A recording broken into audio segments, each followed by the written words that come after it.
Hey guys, it's Clary and today I'll be showing you the new additions in Terraria's recent update.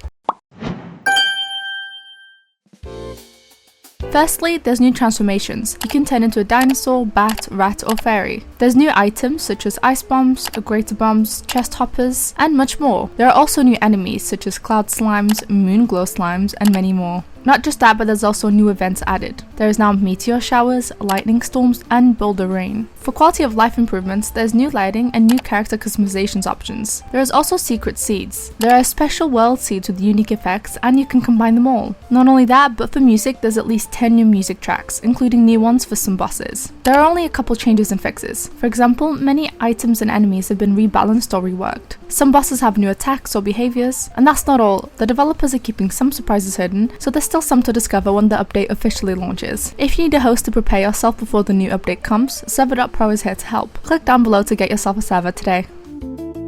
Thank you so much for watching. If you need anything else, please don't hesitate to contact our support. Bye guys!